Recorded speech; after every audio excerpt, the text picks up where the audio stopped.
Good morning बच्चों। आज हम जो स्टार्ट करेंगे द्रव्य के तापीय गुण भाग नंबर 2 स्टार्ट करने जाएंगे। भाग नंबर 1 करवाया था, उसके अंतर्गत हमने जो बताया था ताप और ऊष्मा के रिलेशन के बारे में बताया था और उनमें अंतर डिफरेंस भी बताया था। और उसके बाद में हमने ताप के मापन पढ़ा था, फ़ारेनहाइट, र्यूमर और केल्विन, डिग्री सेल्सियस, इनके बारे में पढ़ा था। और हिमांक और क्वथनांक के बारे में भी हमने सारणी बना के आपको एक एक सिद्ध करके डिस्कस भी किया था। तो आज हम स्टार्ट करेंगे द्रव्य के तापीय गुण के अंतर्गत जो ऊष्मीय प्रसार होता है, जो 11th के वार्षिक एग्जाम के लिए आने के लिए महत्वपूर्ण डेरिवेशन होता है अल्फा, बीटा और गामा में संबंध। तो इनका जो रिलेशन होगा वो हम लास्ट में जब सिद्ध करेंगे, उससे पहले उनकी परिभाषाओं के बारे में नॉर्मल चर्चा करेंगे।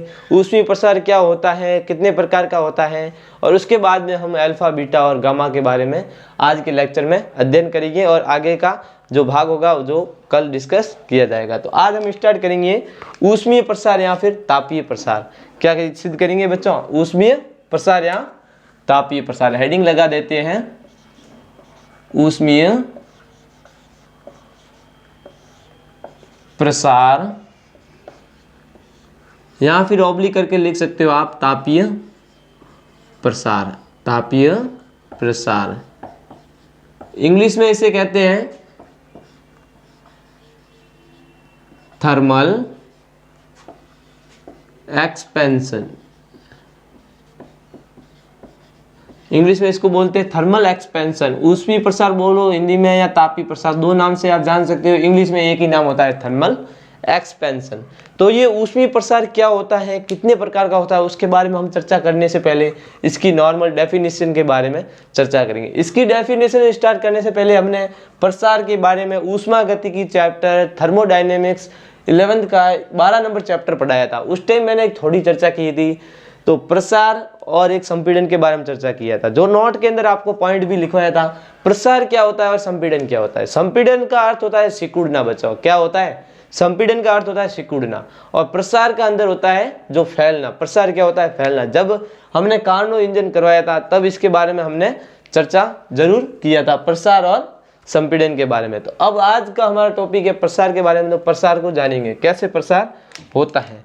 जैसे हमने कोई वस्तु ले लिया, क्या ले लिया? ये कोई एक है वस्तु।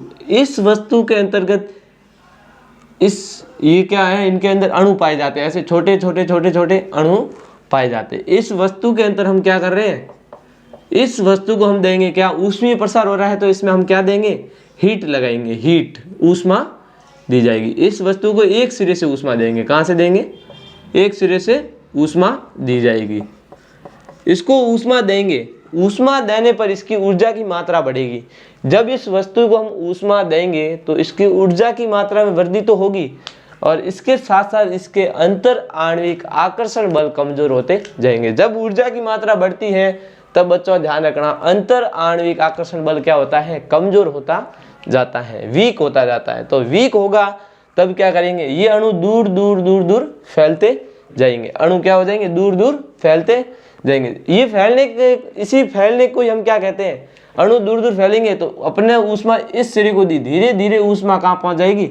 इसी सिरे तक ये गर्म होना स्टार्ट हो जाएगा। लगातार अपन ऊष्मा देते रहेंगे एक सिरे को तो ज्यादातर यहाँ पर भी गर्म हो जाएगा। तो इसे ही बोलते हैं ऊष्मीय प्रसार या तापीय प्रसार। इसको परिभाषा डेफिनेशन के रूप में लिखते हैं, तो ध्यान रखिएगा थोड़ा।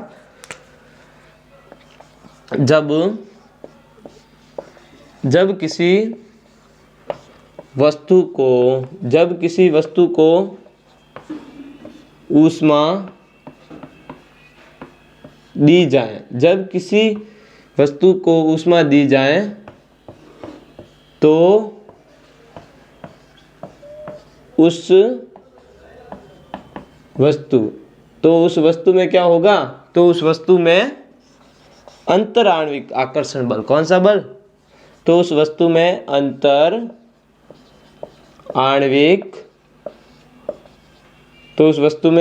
आणविक आकर्षण बल कमजोर हो जाता है। उसमें अंतर आणविक आकर्षण बल कमजोर हो जाता है तो अणु क्या होते हैं? दूर दूर।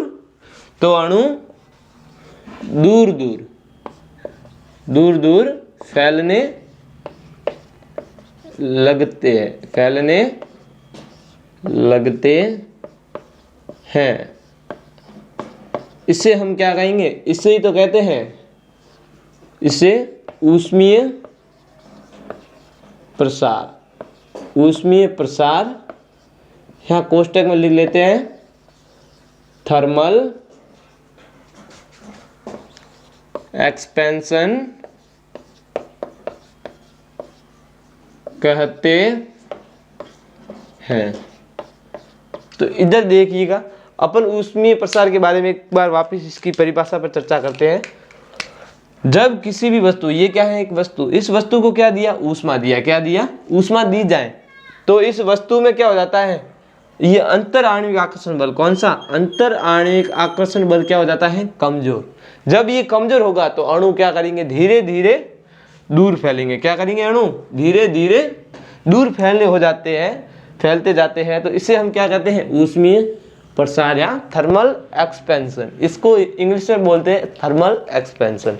तो ये होती है ऊष्मीय प्रसार या तापीय प्रसार की डेफिनेशन। अब इसके बारे में हम चर्चा करेंगे कि ऊष्मीय प्रसार कितने प्रकार का होता है, और आगे इनके अल्फा, बीटा और गामा में धीरे धीरे परिभाषाएं करते हैं, साथ साथ में उनके संबंध के रिलेशन में भी चर्चा करेंगे। तो अब हम चलते हैं, ये कितने प्रकार का होता है। आप इसका स्क्रीनशॉट पीछे लेके ले लीजिएगा और आराम से उतारिएगा, ताकि मैं आगे फटाफट कम टाइम में ज़्यादा से जल्दी वीडियो को, मतलब जितना एक्सप्रेशन आज अपन को करना है उतना अपन कंप्लीट कर सकें। तो अब क्या करेंगे, ऊष्मीय प्रसार। क्या, ऊष्मीय प्रसार कितने प्रकार का होता है, तो ये बच्चों 3 प्रकार का होता है। कितने प्रकार का होता है, 3 प्रकार का होता है। 3 प्रकार के नाम लिख लीजिएगा। पहला तो है रेखीय प्रसार। कैसा प्रसार, रेखीय प्रसार। रेखीय प्रसार नाम से इनको प्रचलित है, आपको मैं धीरे धीरे बताऊंगा। रेखीय प्रसार मतलब उसकी लंबाई में प्रसार हो। कहाँ पे प्रसार होगा बच्चों, जब किसी भी वस्तु को ऊष्मा दी जाए और उसकी लंबाई में प्रसार हो। जैसे मैंने अभी एग्जांपल लिया था, उसी प्रकार से मैं कोई एग्जांपल ले सकता हूँ, लोहे की छड़, उसमें लंबाई में प्रसार होगा, तो उसके अंदर क्या होगा, रेखीय प्रसार। जैसे दूसरा पॉइंट क्या है, दूसरा प्रकार है ऊष्मीय प्रसार के अंतर्गत, जिसे कहते हैं क्षेत्रीय प्रसार। कैसा, क्षेत्रीय प्रसार। कैसा प्रसार बच्चों, क्षेत्रीय प्रसार। क्षेत्रीय प्रसार कैसे होगा, इसके अंतर्गत होगा तो लंबाई और चौड़ाई दोनों में प्रसार होगा, यानी लंबाई और चौड़ाई में वृद्धि होगी, तो उसे हम क्या कहेंगे, क्षेत्रीय प्रसार। तीसरे नंबर चलेगा, उसको हम कहते हैं आयतन प्रसार। तीसरे नंबर पे आता है आयतन प्रसार। आयतन प्रसार। आयतन प्रसार कैसे होगा, उसकी लंबाई में, चौड़ाई में और मोटाई या ऊंचाई में अगर प्रसार हो तो उसे हम क्या कहेंगे, आयतन प्रसार। तो ये मैं आपको शॉर्ट में बताया, लेकिन अभी इनकी परिभाषाओं पे डिस्कस करेंगे, एक एक पॉइंट लेके उनको हल करेंगे। तो इनके बारे में चर्चा करने से पहले हम पहले लगा लेते हैं हेडिंग, इनको मिटा के लगा लेते हैं, ताकि अपना क्या है आराम से हो सके। ये इनके नाम पे चर्चा हुई है। अब चलेंगे इनकी मेन परिभाषाओं पे। इसके अंतर्गत पहला ऊष्मीय प्रसार, पहला कौन सा है, पहला अभी मैंने बताया था, क्या, रेखीय प्रसार। कैसा, रेखीय प्रसार। इंग्लिश में बोलते हैं LINEAR, लाइनर एक्सपेंशन। इसे इंग्लिश में बोलते हैं लाइनर एक्सपेंशन। इसे हम क्या कहते हैं इंग्लिश में, लाइनर एक्सपेंशन। हिंदी में बोलते हैं रेखीय प्रसार। इसकी परिभाषा कैसे देंगे, जैसे मैंने अभी बताया था, एक उदाहरण लिया था, क्या, वो उदाहरण अभी नहीं लेंगे, उदाहरण नीचे एग्जाम्पल में मैं लिखा लूंगा। तो इसकी परिभाषा क्या होती है,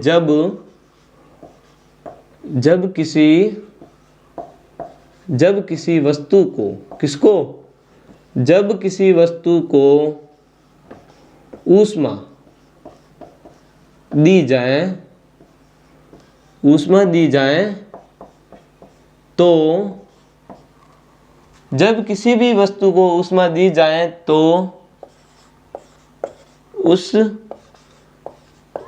वस्तु की लंबाई में, उस वस्तु की लंबाई में क्या हो, उस वस्तु की लंबाई में प्रसार हो,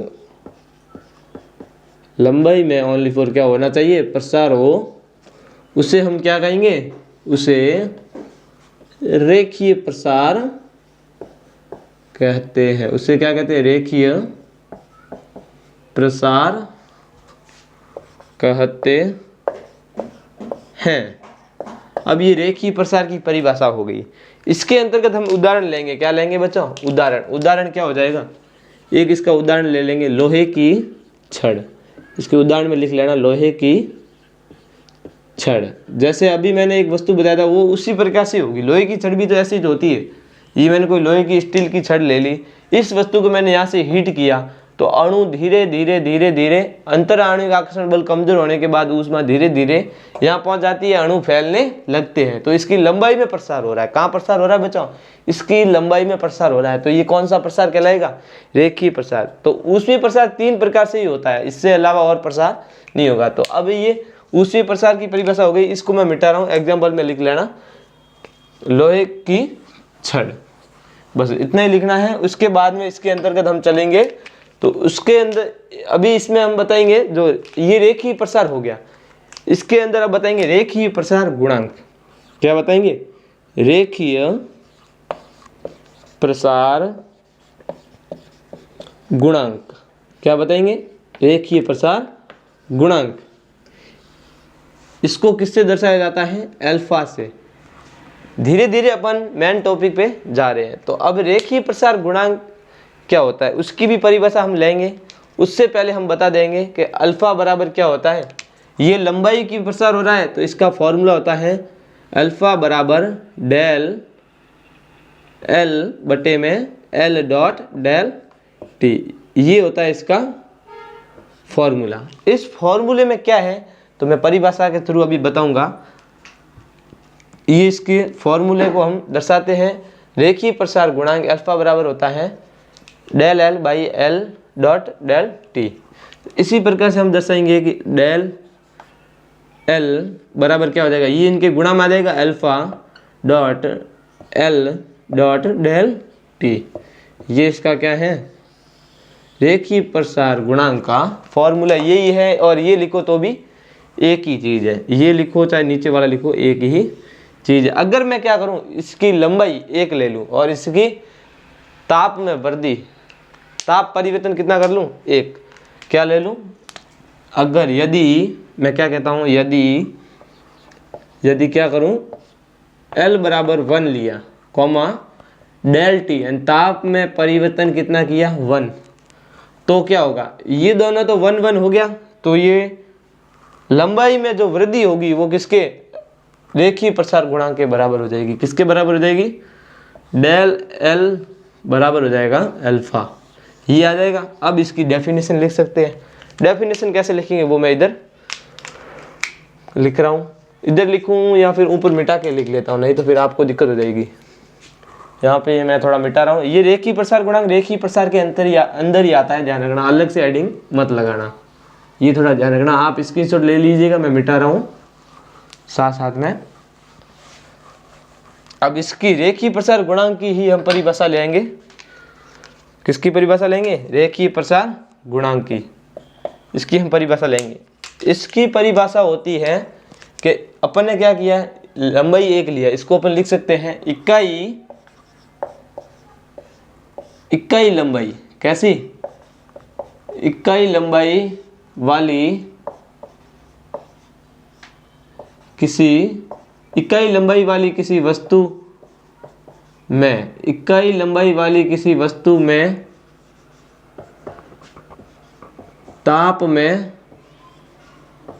परिवर्तन, क्या कर दे, ताप में परिवर्तन।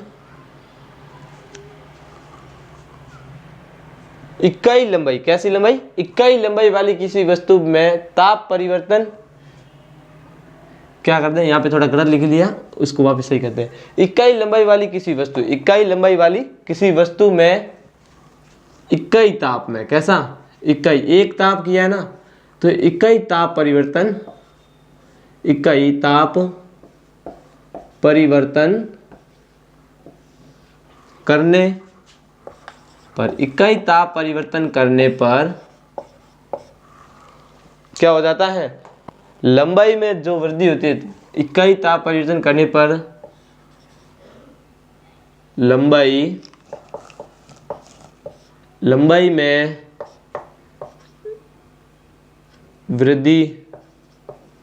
वृद्धि होती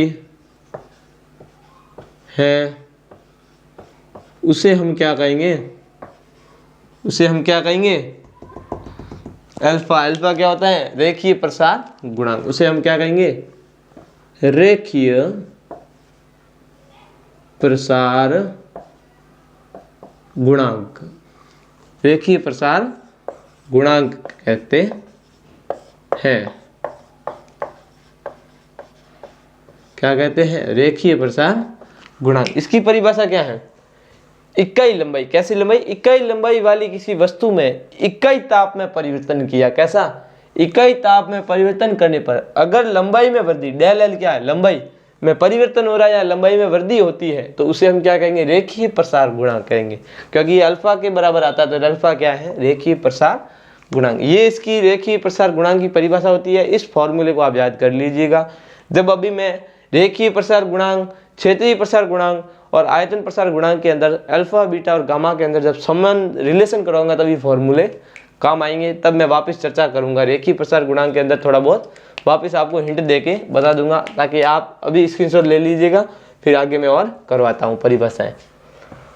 तो ये हो जाता है। और इसके बाद में अब हम चलेंगे सेकंड नंबर, ऊष्मीय प्रसार। प्रथम तो हो गया रेखीय प्रसार, सेकंड रह जाएगा क्षेत्रीय प्रसार।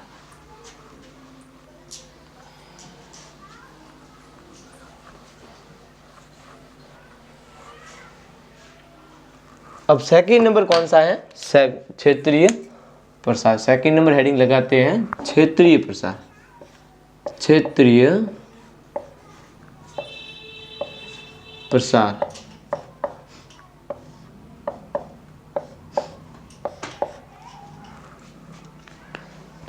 क्षेत्रीय प्रसार क्या होता है कि इसका हम जो परिभाषा लिखेंगे, इसी की परिभाषा भी उसी प्रकार से है कि जब किसी वस्तु को ऊष्मा दी जाए, क्या किया जाए, जब किसी भी वस्तु को ऊष्मा दी जाए तो उस वस्तु के क्षेत्रफल में प्रसार हो। कहाँ पे हो, क्षेत्रफल। क्षेत्रफल मतलब लंबाई और चौड़ाई में प्रसार हो, तो उसे हम क्या कहेंगे, ऊष्मीय प्रसार। कौन सा, क्षेत्रीय ऊष्मीय प्रसार बोलो या क्षेत्रीय प्रसार बोलो, एक ही चीज है।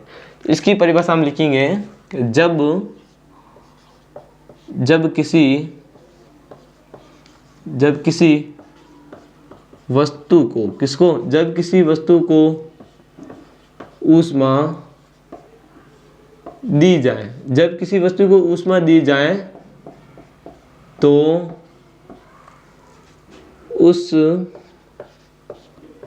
वस्तु के क्षेत्रफल, क्षेत्रीय आ गया, इसका मतलब कहाँ वृद्धि होगी, क्षेत्रफल।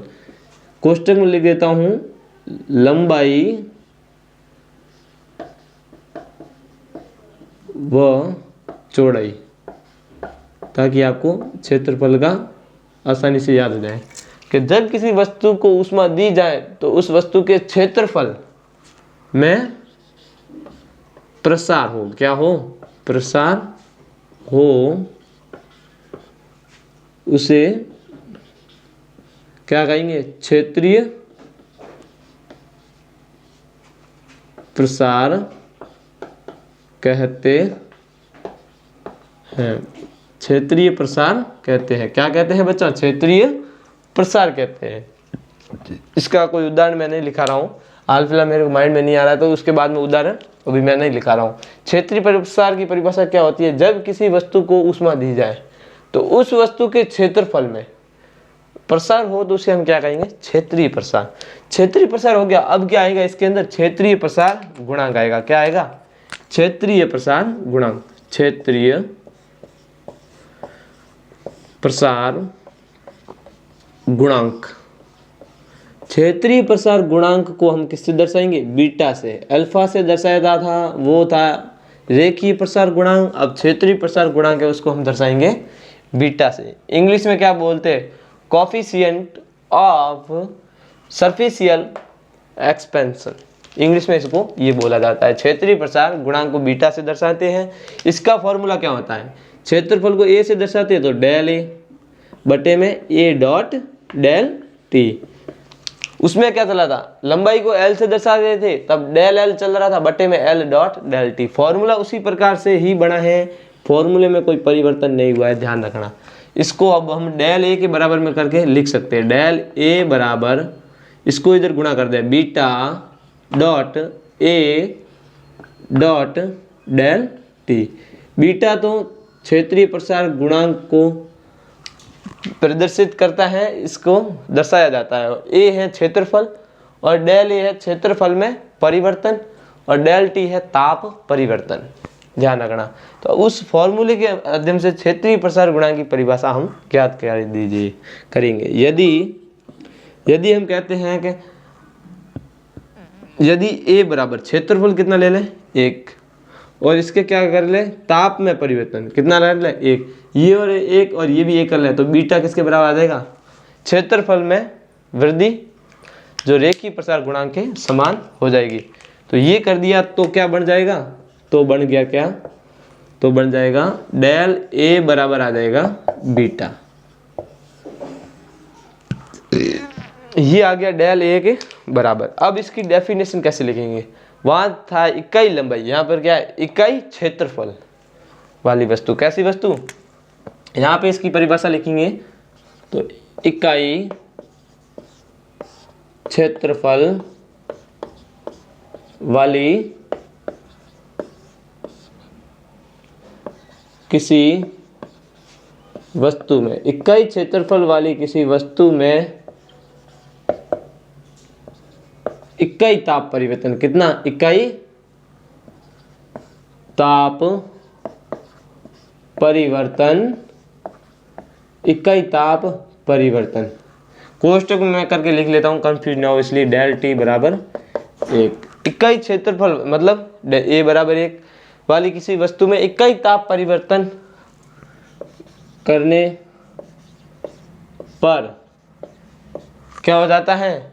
क्षेत्रफल में वृद्धि हो जाती है या फिर क्षेत्रफल में परिवर्तन हो जाता है, एक ही चीज है।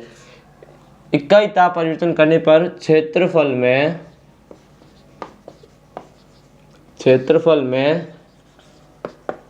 वृद्धि हो जाती है।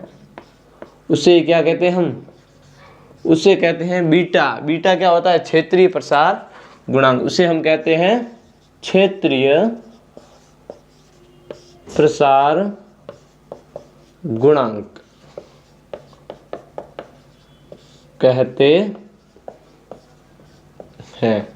ये इसकी डेफिनेशन हो गई। इसी प्रकार से अपन ने बनाया डेफिनेशन। क्षेत्रीय प्रसार को हम संपीड़ दिया है। अब हम क्षेत्रीय प्रसार गुणांक का ध्यान रखेंगे, इस फॉर्मूले को याद रखेंगे, आगे हम संबंध करेंगे तब काम आएगा। इसी प्रकार से एक और रह गया है आयतन प्रसार।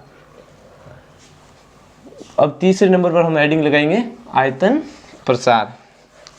तो इसको मैं मिटा रहा हूं ताकि आप स्क्रीनशॉट ले लीजिएगा और आगे मैं तीसरी हेडिंग करा के फटाफट लेक्चर को खींच लूँगा और चलूँगा आराम से ताकि आपको समझ में आ सके। तो अब तीसरा पॉइंट क्या है? तीसरी हेडिंग है आयतन प्रसार। प्रसार किसमें होगा? आयतन प्रसार मतलब क्यूबिकल एक्सपेंशन, इंग्लिश में बोलते हैं क्यूबिकल एक्सपेंशन। आयतन प्रसार इसी की भी परिभाषा उसी प्रकार से है कि जब किसी वस्तु को ऊष्मा दी जाए, जब किसी वस्तु को ऊष्मा दी जाए तो उस वस्तु के आयतन में प्रसार होगा। कहाँ होगा बच्चों? आयतन। आयतन क्या होता है? लंबाई कॉमा विड्थ यानी चौड़ाई कॉमा एच यानी ऊंचाई ले लो या फिर कोई मोटाई ले लो। तो उस वस्तु के आयतन में क्या हो?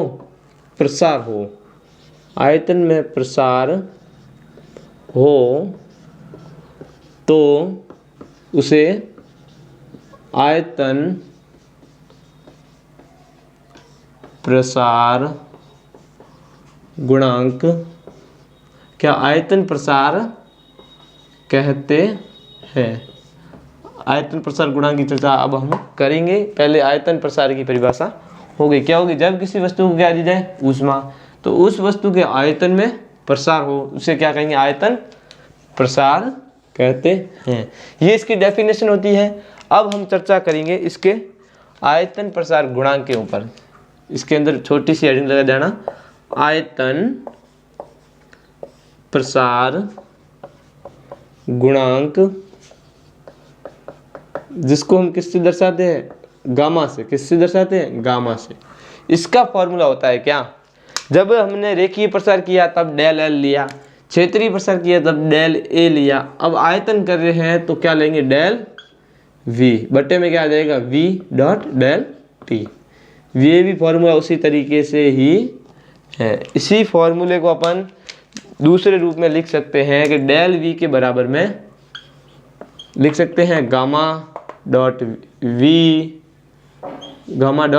Dot del T. ये होता है इसका फॉर्मूला। इस फॉर्मूले को लिखने के बाद में अगर अपन बोलते हैं कि यदि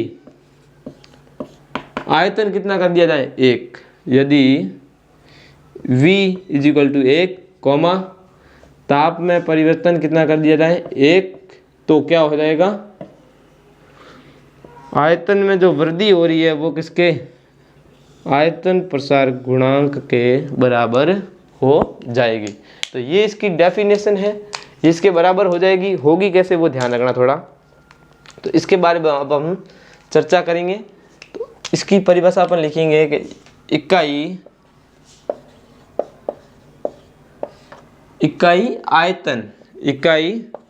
आयतन कोष्टक में मैं लिख लेता हूँ V बराबर 1। इकाई आयतन वाली किसी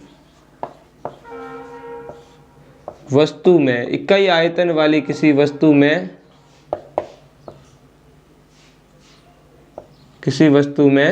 इकाई ताप परिवर्तन, इकाई ताप परिवर्तन मतलब कितना? डेल टी बराबर कितना? 1। इकाई आयतन वाली किसी वस्तु में इकाई ताप परिवर्तन करने पर क्या हो जाती है? आयतन में वृद्धि। आयतन में वृद्धि हो जाती है।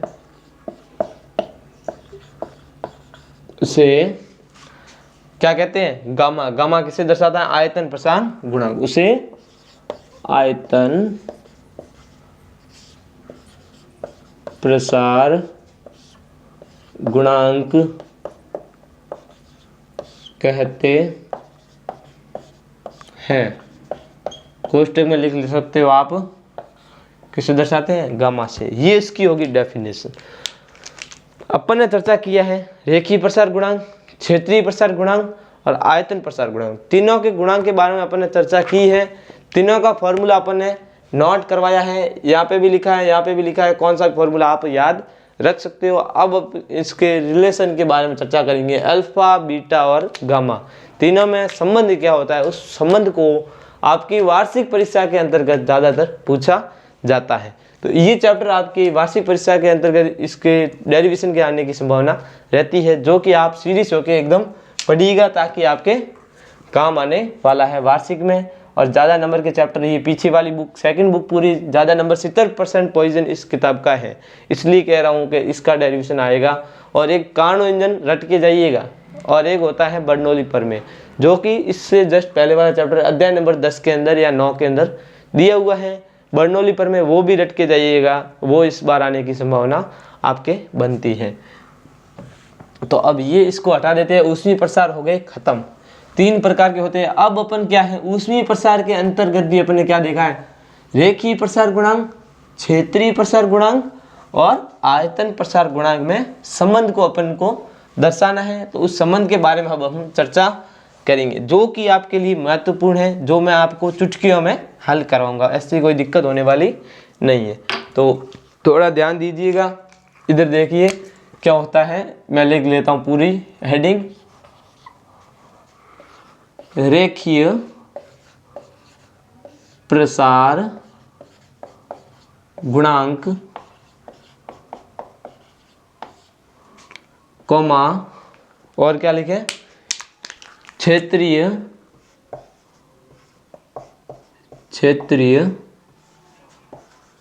प्रसार गुणांक,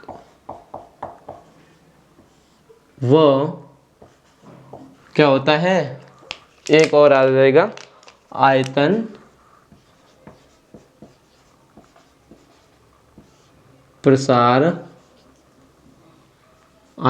प्रसार गुणांक। ये इसकी मेन हेडिंग होती है। इस हेडिंग के बारे में आज हम चर्चा करेंगे। तो अब हम इसके बारे में चर्चा करने से पहले मैं बता देता हूं कि रेखीय प्रसार गुणांक को अपन दर्शाते हैं अल्फा से, इसको क्षेत्रीय प्रसार को बीटा से और इसको आयतन प्रसार को गामा से। अभी मैंने बताया है अल्फा, बीटा और गामा में हमको संबंध सिद्ध करना है, जो कि इजीली तरीके से आपको मैं चुटकियों में हल करवा दूंगा। क्योंकि अगर आपको तीनों के फॉर्मूले याद हैं तो उस फॉर्मूले के बेस पे आपका क्वेश्चन, ये डेरिवेशन आपको रिलेशन में एक चुटकियों में हल करवा दूंगा। तो इसके अंतर्गत उससे पहले हम क्या लेंगे कि अब अपन कोई भी एक पिंड या कोई वस्तु या कोई निकाय मानेंगे, जो कि निकाय कैसा होता है, वर्गाकार भी होता है और घनाकार भी होता है। तो पहले अपन वर्गाकार लो चाहे घनाकार लो, कौन सा भी ले सकते हैं। तो मैं पहले ले रहा हूं, यदि क्या माना कोई पिंड या निकाय बोल सकते हो, पिंड बोल सकते हो, माना कोई पिंड कैसा है, वर्गाकार है। क्या है, वर्गाकार हो। माना कोई पिंड कैसा हो, वर्गाकार हो। मैं बीच में ओब्लिक लाइन खींच के आपको डेरिवेशन करवा रहा हूँ, थोड़ा ध्यान रखिए। हाँ, तो अब माना कोई पिंड कैसा है, वर्गाकार। तो वर्ग का क्या होता है, वर्ग का क्षेत्रफल। वर्ग का क्या होगा, वर्ग का क्षेत्रफल। वर्ग का क्षेत्रफल क्या होता है, भुजा स्क्वायर। भुजा को ए से दर्शाते हैं, भुजा स्क्वायर। अब अपन भुजा की लंबाई क्या लेंगे, जो अपन कोष्टक के अंदर यहां लिख लेता हूं मैं साइड में। भुजा की लंबाई मैंने क्या लिया, भुजा की लंबाई कितना लिया, मैंने भुजा की लंबाई लिया, जो लिया L, क्योंकि अपन ने रेखीय प्रसार गुणांक के अंदर L की चर्चा की है, इसलिए भुजा की लंबाई में क्या ले रहा हूं, L ही समझो। हर जगह L ही ज्यादा यूज होती है, तो उसी प्रकार से मैं लिख रहा हूं वर्ग का क्षेत्रफल। क्या, वर्ग का क्षेत्रफल। क्षेत्रफल को अपन किससे दर्शाते हैं, ए से दर्शाते हैं। बिल्कुल, क्षेत्रफल को अपन किससे दर्शाते हैं, ए, यानी एरिया, इंग्लिश में बोलते हैं एरिया। और भुजा स्क्वायर, भुजा की लंबाई ली है L, तो L का स्क्वायर। ये बन गया अपन का समीकरण नंबर 1। इसी प्रकार से अपन ने समीकरण नंबर 1 बनाया। अब अपन क्या करेंगे, ये कोई क्षेत्रफल है, इस क्षेत्रफल के अंदर कोई एक अल्पांश क्षेत्रफल की वृद्धि कर दें तो उसकी अल्पांश लंबाई में भी परिवर्तन हो जाएगा, होगा। तो अपन क्या करें, इसके अंतर्गत अपन क्या कर देंगे कि अल्पांश क्षेत्रफल और अल्पांश लंबाई में वृद्धि करें।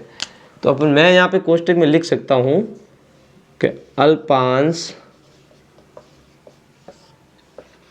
डेल ए, अल्पांश क्षेत्रफल व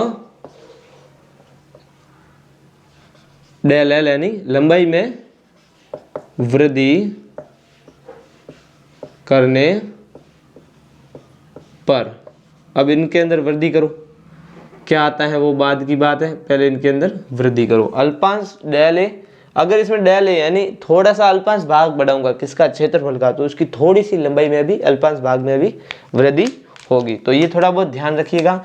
ए के अंदर बढ़ाया मतलब ए प्लस डेल ए लिखा अल्पांश भाग लिया है तो मतलब डेल से दर्शाते हैं बराबर एल को, एल तो पहले ही है, उसके बाद में अगर डेल ए लिया है तो लंबाई में वृद्धि कितनी होगी, डेल एल। इसका क्या है, ये पूरी एक भुजा हो गई, इस भुजा का क्या है स्क्वायर, भुजा का क्या है स्क्वायर, वर्ग का क्षेत्रफल क्या होता है भुजा स्क्वायर, तो इसका वापिस हम क्या लगा लेंगे स्क्वायर। अब इसको फॉर्मूले की सहायता से a प्लस बी का होल स्क्वायर फॉर्मूले से खोलेंगे, जो क्लास 10th के अंतर्गत आपने सर्व समीकरण पढ़ी है। तो a पढ़ा है यहाँ पर a, यहाँ पे समीकरण 1 से लिख सकते हैं, समीकरण 1 से क्या लिख लेंगे, समीकरण 1 से क्या आ जाएगा, a की जगह हम एल स्क्वायर लिख सकते हैं, a की जगह हम क्या लिख लेंगे L square plus del A बराबर क्या आ जाएगा एल, अब भुजा ए का स्क्वायर एल स्क्वायर हो जाएगा, फिर इसका डेल एल का स्क्वायर हो जाएगा, फिर प्लस फॉर्मूला कहता है 2ab, 2a क्या है एल और b क्या है डेल एल। ये इस फॉर्मूले को खोला। अब देखो एल स्क्वायर से एल स्क्वायर कट हो जाएगा, अगर मैं ये प्लस का इधर लेके आऊँ पश्चांतरण करके माइनस प्लस वाले कट हो जाएंगे वैसे भी, तो सीधा यहीं पे काट देते हैं। उसके बाद में क्या होता है डेल ए के बराबर, अगर देखो अपन एक अल्पांश लंबाई क्या लिया है, अल्पांश लंबाई में वृद्धि की है, और उसके अगर हम ये एक अल्पांश लंबाई तो अपन ले सकते हैं, लेकिन इसका अगर छोटा भाग यानी वर्ग करें, घन करें या घात 4 करें, तो वो जैसे जैसे लंबाई और छोटी दिखेगी तो वो हमारे को दिखने में अनगण्य हो जाएगी। कैसे हो जाएगी बच्चों, तो इसलिए हम क्या कहते हैं कि यहाँ पर डेल एल लिया है, डेल एल स्क्वायर को हम क्या ले लेंगे नगण्य, कैसा नगण्य, हम इसको गिन नहीं सकते, नगण्य हो जाएगी, क्या हो जाएगी बच्चों नगण्य। इसको हमने नगण्य किया, किसको किया, इस चीज को नगण्य किया। अगर घात 3 होती तो भी नगण्य हो जाती, एक घात को नगण्य नहीं करेंगे क्योंकि इसको तो हमने लेके चल रहे हैं और इसका वर्ग तो अपन लेके थोड़ी चल रहे हैं, इसको तो अपन नगण्य कर सकते हैं। तो इसी प्रकार से मैं इसको नगण्य करूंगा तो मेरे पास क्या आ जाएगा डेल ए बराबर 2.l डेल एल। ये पास मेरे पास इतना आया है, ये चला गया नगण्य हो गया और ये दोनों कट गए, इतना बचा। अगर मैं इसके अंतर्गत a डॉट डेल टी का भाग दे दूं तो मुझे बीटा प्राप्त हो जाएगा। तो देखो अपन जैसे जैसे प्राप्त होता है उसको करते हैं। तो मैं पहले क्या लिखता हूं कि दोनों तरफ किसका भाग दें, a डॉट डेल टी, क्योंकि ऊपर डेल ए है तो नीचे डेल ए, ऊपर डेल ए है तो नीचे ए का भाग a डॉट डेल टी का भाग देंगे। अगर ऊपर डेल एल होता तो हम एल डॉट डेल टी का भाग देते, अगर ऊपर डेल वी होता तो हम वी डॉट डेल टी का भाग देते, दोनों तरफ। तो दोनों तरफ अब किसका भाग देंगे, a डॉट डेल टी का भाग। लगाओ भाग, देखते हैं क्या आता है। तो भाग लगाते हैं और मैं इनको सॉल्यूशन करता हूं। ये डेल ए तो ऊपर पड़ा है, ये पड़ा, इसके बटे में क्या आ जाएगा a डॉट डेल टी बराबर क्या है 2 dot L dot del L. ठीक है, ये हो गया ऐसे। बट्टे में क्या है a डॉट डेल टी, दोनों तरफ भाग दिया, इधर एल एस एच में भी दिया और आर एस एच में भी भाग दिया, a डॉट डेल टी, ये है a और ये है डेल टी, ये भाग दे दिया। अब देखो del a upon a dot del T क्या था फॉर्मूला है, एक क्षेत्रीय प्रसार गुणांक का यहाँ पे फॉर्मूला यूज हो रहा है, वो ध्यान रखिएगा थोड़ा।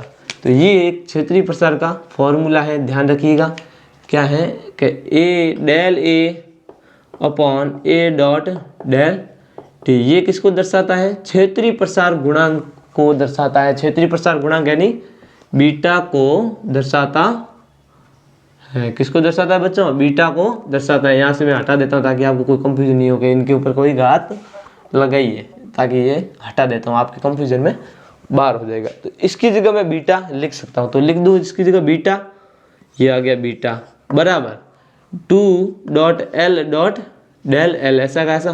बट्टे में देखो a dot del T, a की जगह मैं क्या लिख सकता हूँ एल स्क्वायर, समीकरण 1 से। कहाँ से? समीकरण 1 से। तो मैं यहाँ लिख देता हूँ समीकरण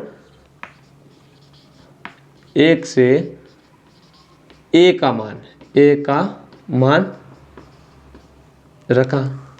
a का मान भी रखे साथ साथ में, दोनों एक काम साथ में कर रहे हैं। क्या कर रहे हैं? दोनों ही काम साथ में कर रहे हैं। इसकी जगह ये रख लिया और a की जगह हमने क्या लिख लिया? a की जगह लिख लिया l स्क्वायर। डॉट में क्या पड़ा है? Del T. अब जो एक l से एक l कट जाएगा, फिर हमारे पास क्या मिलेगा? बीटा बराबर 2 तो पड़ा है, फिर क्या मिला? डेल l बटे में क्या है? l dot del T. अब देखो रेखीय प्रसार गुणांक का फॉर्मूला भी ये था कि del l upon l dot del T. ये फॉर्मूला किसका था? रेखीय प्रसार गुणांक का। जो फॉर्मूला मैं यहाँ पे लिख देता हूँ। रेखीय प्रसार गुणांक यानी किसको दर्शाता है? अल्फा को। उसके बराबर हमारे को फॉर्मूला जो मैंने बताया था वो क्या था? डेल l बटे में l डॉट डेल टी। ये फॉर्मूला किसका था? रेखीय प्रसार गुणांक का। तो इसको मैं अल्फा करके लिख सकता हूँ। तो बीटा बराबर मेरे को क्या मिला? 2 अल्फा। और अल्फा बराबर मैं लिख सकता हूँ, ये गुणा में है इसको भाग में भेज दो। बीटा के बटे में क्या आ जाएगा? 2। ये मेरे को मिल गया समीकरण नंबर, ये था 1 और ये समीकरण नंबर मिल गया मुझे 2। ये समीकरण नंबर कितना मिल गया मुझे? 2। ये हमने कोई पिंड वर्गाकार लिया है। अब हम पिंड किसकी चर्चा करेंगे? अब हम एक घनाकार पिंड लेंगे। कैसा? घनाकार। घन का क्या होगा? वर्ग का तो क्षेत्रफल होता है, घन का क्या होगा? आयतन। घन का क्या होगा बच्चों? आयतन। तो अब देखते हैं आयतन के बारे में।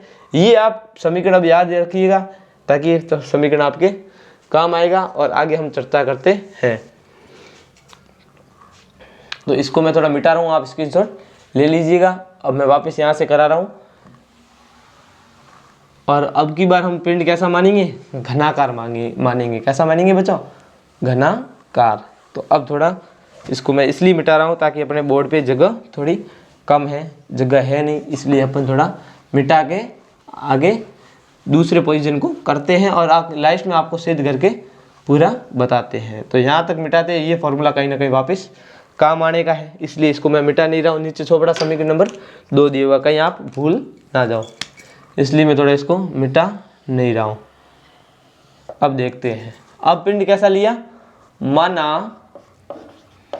माना कि पिंड घनाकार हो। माना पिंड घनाकार हो। घनाकार कैसा होगा बच्चों? जैसे अपन रूम के अंदर बैठे हैं तो ये एक घनाकार रूम होता है। कैसा है? घनाकार। तो माना पिंड कैसा है? घनाकार। घन का क्या होगा? आयतन। घन का क्या होता है? आयतन। तो हम नीचे ले लेता हूँ आयतन। घन का आयतन। घन का आयतन। आयतन को हम किससे दर्शाते हैं? v से। आयतन क्या होता है? भुजा क्यूब। क्या होता है? भुजा क्यूब। भुजा अपन क्या लेंगे? अभी मैंने लिया था भुजा की लंबाई क्या होगी? मैं भुजा को किससे दर्शा रहा हूँ? भुजा को दर्शा रहा हूँ, भुजा की लंबाई पूरा हिंदी में लिख देता हूँ। भुजा की लंबाई क्या होगी? उसको मैं दर्शा रहा हूँ L से। किससे दर्शा रहा हूँ? L से। तो मेरे को V बराबर क्या मिल जाएगा? A की जगह लिख लूँगा L, क्यूब की जगह क्यूब। समीकरण नंबर ये कितना आ जाएगा? 3, क्योंकि 2 समीकरण तो वहाँ मिल गया है 2 तक। तो समीकरण नंबर 3 क्या है? V बराबर L क्यूब। अगर ये आयतन दिया है, इसके आयतन में थोड़ी वृद्धि कर दूँ तो उसकी लंबाई में भी वृद्धि हो गई थी। क्यों? कि पहले मैंने वर्गाकार कराया था, तब वहाँ पे क्षेत्रफल में थोड़ी वृद्धि की थी, तब भी थोड़ी लंबाई में वृद्धि हुई थी। तो अब हम क्या कहेंगे कि इसके अल्पांश आयतन कितना? डेल v व अल्पांश लंबाई कितनी? डेल l में वृद्धि क्या करें? वृद्धि करें। तो हमारे को क्या मिलता है वो देखेंगे। तो इसके अंदर हम वृद्धि करते हैं। तो v के साथ हमने वृद्धि किया अल्पांश आयतन का, तो हमारे को क्या मिला? v plus del v। और l के साथ हमने लंबाई में वृद्धि किया तो l प्लस डेल l। ये पूरी एक भुजा हो गई। अब इसका वापस क्या लग जाएगा? क्यूब। क्या भुजा का क्या चल रहा है?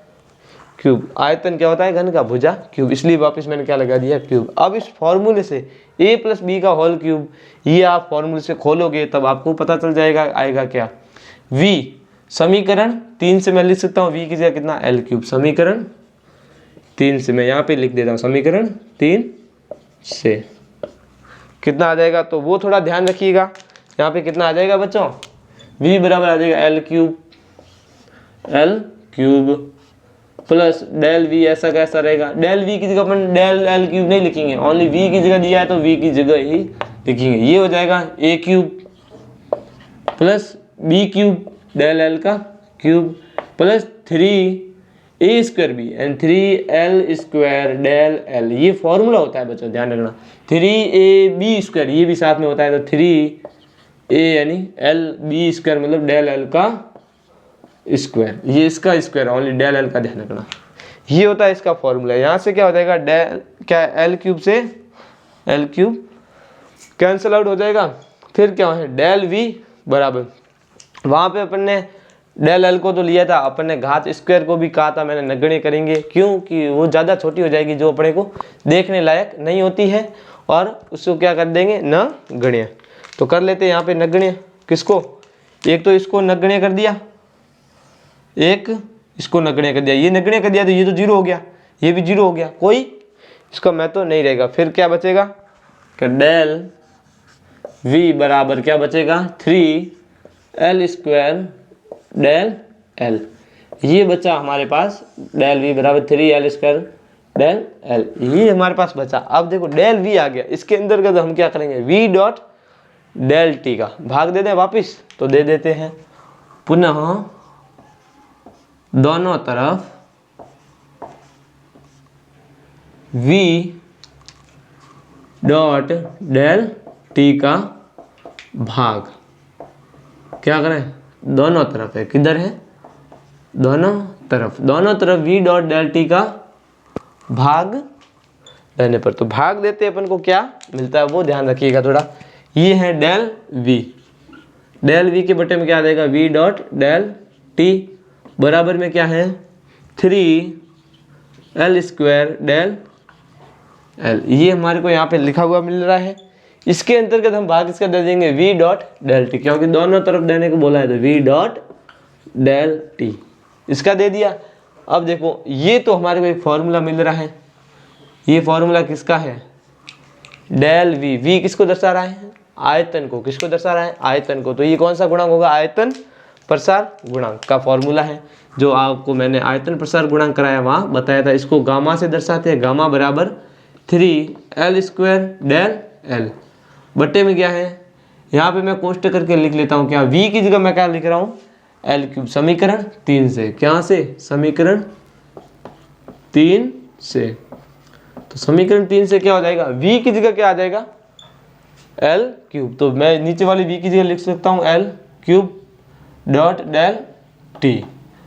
l² से क्यूब कट गया, तो पीछे 1/, ऊपर 2 है, नीचे l3 थे, तो 2l तो कट गए, 1l बच गया। बचने के बाद में क्या होता है कि इसको हम दर्शाते हैं गामा बराबर क्या आ जाएगा? 3 del l by l dot del t। ये फॉर्मूला किसका होता है? ये फॉर्मूला भी मैंने बताया है, रेखीय प्रसार गुणांक का फॉर्मूला होता है। तो इसको हम क्या लिख सकते हैं? 3, इसकी जगह हम अल्फा लिख सकते हैं। क्या मिला हमारे को? क्या गामा बराबर 3α, तो अल्फा बराबर हम क्या लिख सकते हैं? Gamma by 3। इसको अपन हम ऐसे लिख सकते हैं। ये समीकरण नंबर क्या है? 4। समीकरण 2 ये पड़ा, समीकरण 3 ये पड़ा, समीकरण 4 ये मिला, समीकरण 2 ये पड़ा। अब अपन यहाँ पे क्या कहेंगे? इसे अल्फा, इसको मैं थोड़ा साइड में लिख लेता हूँ। अल्फा बराबर बीटा बाई 2। यहाँ पे मैं थोड़ा पहले बता देता हूँ। समीकरण 2 व 4 से, 2 व 4 से क्या करेंगे? अल्फा अनुपात बराबर कर देते, अल्फा बराबर बीटा, अल्फा बराबर क्या है? अल्फा के बराबर क्या है? बीटा बाई 2, और अल्फा के जस्ट बराबर में क्या है? Gamma by 3। ये इसके बराबर है। समीकरण 2 और 3 से बताया, अल्फा के बराबर है बीटा बाई 2 और अल्फा और वापस अल्फा के बराबर में क्या गामा बाई 3, तो अल्फा के ये दोनों ही बराबर आ जाएंगे। तो बराबर आने के बाद में मैं अब इसको मिटा रहा हूँ। समीकरण 2 की यहाँ पे मैंने चर्चा कर ली है, अब मैं मिटा रहा हूँ और आगे थोड़ा लिख रहा हूँ। और ये करते हो तो भी आपका आंसर सही है। अल्फा बराबर लिखो या अल्फा बटे 1 करो, एक ही चीज़ है, कोई फर्क नहीं है। आप बोलते हो कि रेखीय प्रसार गुणांक, क्षेत्रीय प्रसार गुणांक और आयतन प्रसार गुणांक में संबंध क्या है, तो आप ये सही ऐसे जवाब दे सकते हो। अगर एग्जामिनर ऐसे नहीं पूछेगा, एग्जामिनर क्या पूछता है कि अल्फा बीटा और गामा में संबंध ज्ञात करो, तो आपको वापस कंफ्यूज देगा। इसलिए मैं थोड़ा बता देता हूँ कि अल्फा अनुपात बीटा अनुपात गामा बराबर कितना होता है, 1। अल्फा के नीचे 1 लिखा तो 1, अनुपात बीटा के नीचे 2 है तो 2, गामा के नीचे 3 है तो 3। अल्फा बीटा और गामा में संबंध क्या आया बच्चों, 1:3। तो एग्जामिनर वार्षिक के अंदर संभावना ऐसी रहती है कि अल्फा अनुपात बीटा अनुपात गामा बराबर 1:2:3। ये 1 नंबर का क्वेश्चन भी आता है ऐसे, और इसका डेरिवेशन कह सकता है कि अल्फा बीटा और गामा में रिलेशन सिद्ध कीजिए। यहाँ बोल सकता है रेखीय प्रसार गुणांक, क्षेत्रीय प्रसार गुणांक और आयतन प्रसार गुणांक में रिलेशन सिद्ध कीजिए। पूरा भी नाम दे सकता है और ऐसे शॉर्ट में भी पूछ सकता है। तो ये आंसर आपका रियल में एग्जामिनर ऐसा पूछ सकता है, ऐसा कभी नहीं पूछता है, ऐसा ज़्यादातर पूछा जाता है। तो ये आपका डेरिवेशन होता है, जो कि क्या है, वेरी वेरी मोस्ट करके लिख लीजिएगा वार्षिक परीक्षा के लिए, जो तीनों फॉर्मूला पे डिपेंड है। तो हमने आज चर्चा किया है रेखीय प्रसार गुणांक, क्षेत्रीय प्रसार गुणांक और आयतन प्रसार गुणांक के बारे में। हमारा चैनल का नाम है खाटू श्याम क्लासेज 07, जिसको हम सब्सक्राइब कीजिए, शेयर कीजिए, ज़्यादा हो सके स्टूडेंट तक पहुंचाइए, ताकि उनकी फ्री में फिजिक्स पढ़ने का मज़ा आ सके, और वो भी आसान थ्योरी की भाषा में वो फिजिक्स पढ़ सकें। तो आज का हमारा टॉपिक है जो द्रव्य के तापीय गुण, भाग नंबर 2 को हम यहीं पे समाप्त करेंगे। तो इससे पहले हमारे चैनल को सब्सक्राइब करें, लाइक करें और शेयर ज़रूर करें, और दबा के आगे से आगे सेंड करें। तो थैंक यू, धन्यवाद। जो हमारा टॉपिक यहाँ पे ख़त्म होता है।